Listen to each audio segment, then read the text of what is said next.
Hello दोस्त, welcome और YouTube channel maths गुरु हंस। दोस्त, हम आप लोगों के बीच में वैसे सवाल रख रहे हैं जो आपको एग्जाम में डायरेक्ट देखने को मिल सकता है। तो चलिए सवाल पढ़िए। और हम आपको बार बार कहते हैं कि सवाल पढ़िए, सवाल पढ़िए। जब तक आप सवाल नहीं पढ़िएगा आपको एग्जाम में सवाल दिखेगा, आप बना नहीं पाइएगा। इसलिए सवाल को बढ़िया से पढ़िए। जब भी सवाल दिखे तो आप बना लीजिए। यहाँ बोला गया है 8,000 रुपये पर 3 वर्ष में प्राप्त साधारण और चक्रवृद्धि ब्याज का अंतर 61 रुपये है, तो ब्याज की वार्षिक दर क्या है। देख लीजिए दोस्त, इस टाइप का सवाल जब भी दिखेगा तो कैसे बनाना है वो तरीका हम आपको सिखा रहे हैं। तो चलते हैं, सॉल्व करते हैं। यहाँ पर दिया हुआ है 8,000 रुपया दिया हुआ है, समय दिया हुआ 3 वर्ष, साधारण ब्याज और चक्रवृद्धि ब्याज का अंतर दिया हुआ है 61 रुपये, और ब्याज की दर निकालना है। तो इसी टाइप से जब भी सवाल दिखेगा तो बनाना कैसे है।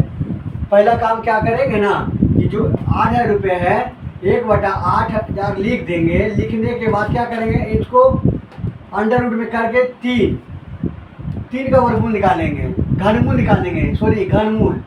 क्या जब भी समय 3 वर्ष दिया रहे और मूलधन दिया रहे और दर पूछेगा, साधारण और चक्रवृद्धि ब्याज का अंतर दिया रहे, तो 3 वर्ष में क्या करेंगे, घनमूल निकालेंगे। देखिए घनमूल इसका निकालते हैं तो क्या आया दोस्त, हमारा 1/20 आया। देखिए घनमूल से बाहर इसको क्या आया, 1/20। अब क्या करेंगे, ये जो 61 रुपये दिया हुआ है साधारण ब्याज और चक्रवृद्धि ब्याज का अंतर, क्या करेंगे, देखिए ये जो नीचे वाला 20 है, ये 20 गुना 3 प्लस 1, ये ध्यान दीजिएगा। नीचे वाला जो 20 है वो 3 मल्टीप्लाई 3 का गुना प्लस 1 है। तो देखिए 20 60 और 61, यही 61 बराबर दिया हुआ है यहाँ भी, मतलब कहने पर ये साधारण ब्याज चक्रवृद्धि ब्याज का अंतर दिया हुआ है। तो यही 20 बराबर 1 दिया हुआ है अंतर, 20 बराबर 1 रुपया दिया हुआ है, 1% दिया हुआ है। समझिए हम बात को बता क्या रहे हैं। तो 20 बराबर 1 रेट है, ठीक है, 1%, ठीक। तो हमको निकालना है कितना, 100 रुपये का। तो ये हो जाएगा 1 बराबर 1/20 और गुना 100 रुपये का। क्योंकि दर निकाल रहे हैं तो दर तो हमको ये पता है कि 100 पर ही निकलता है। इसको काटिए तो कितना है, 20 पचे 100, यानी 5%। ये हमारा 5% यहाँ आंसर होगा। देखिए दोस्त, जब भी समय दिया रहे 3 साल,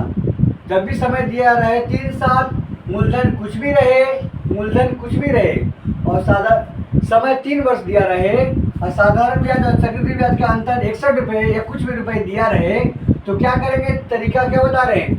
3 वर्ष के लिए पहला काम क्या करेंगे, घनमूल निकालेंगे। 1 जो मूलधन रहेगा उसका घनमूल निकालने के बाद क्या करेंगे, 3 का मल्टीप्लाई, जो भी निकालने के बाद नीचे वाला जो 20 रहेगा, जो भी रुपया रहेगा वो 20 या कुछ भी रहेगा, उसका मल्टीप्लाई 3 + 1 करेंगे।